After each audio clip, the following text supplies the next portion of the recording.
ज्योतिर्लिंग में से एक ज्योतिर्लिंग है, इसको डाकिन्याम भीमशंकरम बोलते हैं। त्रिपुरासुर का यहाँ संहार हुआ है।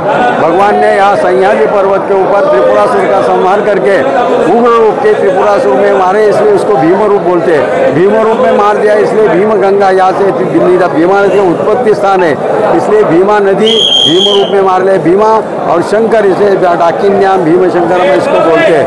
ये शिव जी के यहाँ ज्योतिर्लिंग है। द्वादश ज्योतिर्लिंग में से महाराष्ट्र में 5 ज्योतिर्लिंग है, उसमें से भीमाशंकर ज्योतिर्लिंग है। ज्योतिर्लिंग स्वरूप में आज श्रावण मास शुरू हो रहा है। श्रावण मास में महत्व ज़्यादा है कि शिवलिंग पर्वत हो, कौन सा भी मास में पहुँचे भगवान के पास जाओ। आज श्रावण मास के पहला दिन है, शुरू हो रहा है। भगवान के लिए आज जो भक्त आते हैं, जो बिल्व पत्र या एक बूंद भर भी भगवान के ऊपर जल चढ़ाते हैं तो वो संसार रूपे से तैर जाते हैं, तैरते हैं, भगवान उसको शुभाशीर्वाद देते हैं। आप जो आज या ठिकानी आएंगे 5 सोमवार इस साल भगवान ने ज्योतिर्लिंग में श्रावण मास में 5 सोमवार आए। उसका महत्व ऐसा है कि हमेशा आते नहीं है, 3 साल के बाद अधिक मास आता है, 3 साल के बाद श्रावण मास में कोई परिवर्तन होता है, लेकिन उसमें 5 सोमवार आने के लिए बहुत साल के बाद आज 5 सोमवार आए। अगस्त महीने का 5 तारीख में जो पहला दिन है और अमावस्या के दिन आखिरी का दिन है, पहले दिन में सोमवार है, आखिरी दिन में सोमवार है, ऐसे 5 सोमवार आए। इसलिए महत्वपूर्ण है, जो यात्री आएगा भगवान पर जल चढ़ेगा वो तैर जाएगा, उसका संसार रूप सागर अनंत से बढ़ जाएगा।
बातम्या शेतीच्या,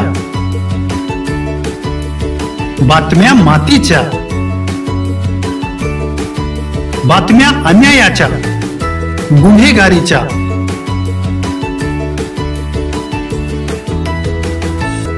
राजकारणाच्या आणि समाजकारणाच्या,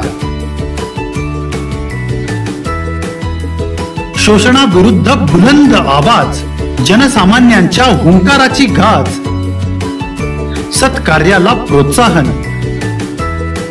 दुष्कृत्याला अनुशासन, निर्भीड, निस्पृह, सडेतोड, बेधडक आणि रोखटोक म्हणजेच विघ्नहर टाइम्स, शोध बातमीचा, ध्यास सत्याचा। आपलं चॅनल, आपली बातमी सबस्क्राइब तर कराच, पण बेल आयकॉनवर क्लिक करायलाही विसरू नका।